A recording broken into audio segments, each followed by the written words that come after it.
Hi, this is Chris, and I am going to give you my opinion and review of the 2014 or 13 maybe Chevy Tahoe. I rented this from National Rental Car.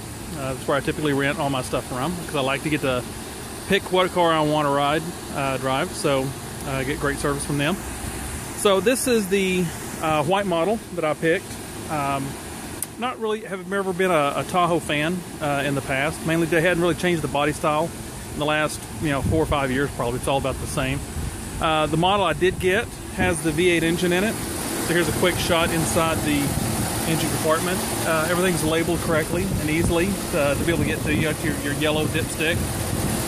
Everything else, your fluid levels you can see through. Really, the air conditioner works really well. I'm actually in Minnesota today, and it's a fairly warm day, surprisingly, for Minnesota. But everything works well. Drives great, shifts great. Nailed a little bit, and as expected from a V8 engine, it worked really well. This is the 4-door model. I do have the hatch up. It does come with a 3rd row seat. It is removable, so as you can see here, this one's down, and I've got the other one pushed up just to kind of show how the configuration works. Not really any footwell over there, so if the person's sitting in the back, they're not going to really have a whole lot of place to put their feet, so their knees are going to be kind of up in their chest. But for a 3rd row seat, it's great. Most people probably don't use it that often. If it's something you're going to use fairly often, I would recommend that you get something else.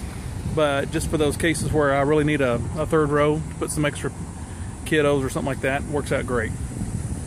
So let's take a quick look on the inside.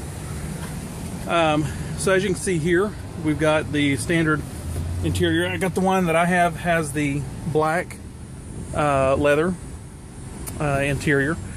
So it's nice. It's white. It's got the towing package. It's got so you can shift it manually if necessary. The standard stuff. The cluster looks normal as you would expect. Really, I can't say feature-wise. There's just really a lot in here. There's nothing that really wows me about it as far as other stuff. If this is what you need for the size and for pulling stuff, towing, whatever else, it does have rear air, then great. And this is what you really need.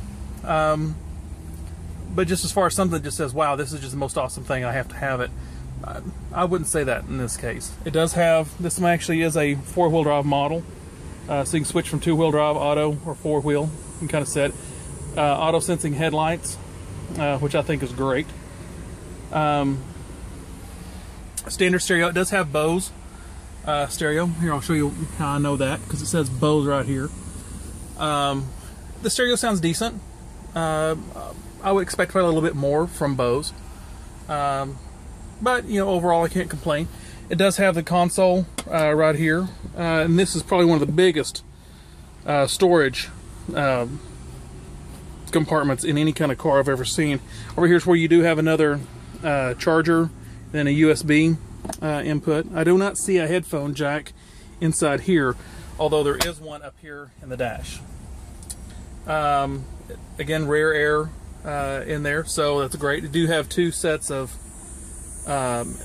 cigarette lighter or charging ports up here in the front. This model does have dual electric seats on both the passenger and the driver's side. It also does have heated, so you can see over about right there is the lever for the heated seats. Other than that, nothing really more to say about it. I would consider it, if I needed a large SUV, I would consider this one. I've been kind of a GM fan anyway, so I'm going to give you my opinion about this. Thanks for listening.